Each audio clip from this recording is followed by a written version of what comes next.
গত দুদিন ধরে কলকাতায় কিন্তু প্রচণ্ড ঠান্ডা পড়ছে, প্রায় 15 ডিগ্রি নিচে তাপমাত্রা থাকছে, তার সাথে থাকছে ঝোড়ো হাওয়া। তা যাই হোক, এই ঠান্ডাটা কলকাতাবাসী দারুণভাবে উপভোগ করছে। ঠান্ডাটা কিন্তু বেশ ভালোই লাগছে। তা যাই হোক, সন্ধ্যাবেলা একটু রেডি হয়ে বেরিয়ে পড়লাম। এদিকে তার আগে বোন এসেছিল, সে আবার তার মেয়ে আর আমার মেয়েকে নিয়ে একটু চুল কাটতে বেরিয়ে গেছিলো। ওদের কাজ হয়ে গেলে আমাকে ফোন করলো, আমিও বেরিয়ে পড়লাম। তা বাড়ির সামনেই একটা মেলা হচ্ছিল, ওরা সেখানে দাঁড়িয়েছিল, সেখানে গিয়েই ওদের সঙ্গে মিট করলাম। তা এই দেখো সেই ছোট্ট মেলাটা, কিছুই কিনিনি এই মেলা থেকে, একটু ঘুরে দোকান বাজার দেখে টেকে চলে এসেছি। কিনবো কি, যা দাম চাইছে। তারপর এখন সব বাচ্চাদের পেয়ে গেছে খিদে, চলে গেলাম স্মার্ট বাজারের সামনে।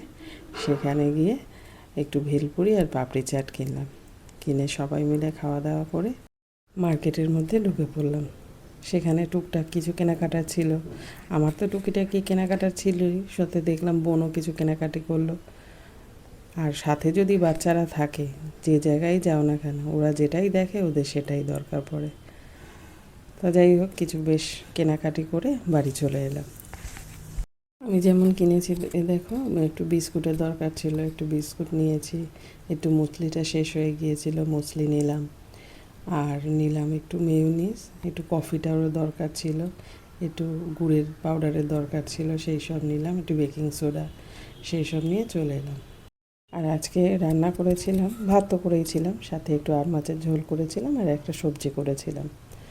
তাহলে বন্ধুরা, আজকে ভিডিওটা এখানেই শেষ করছি।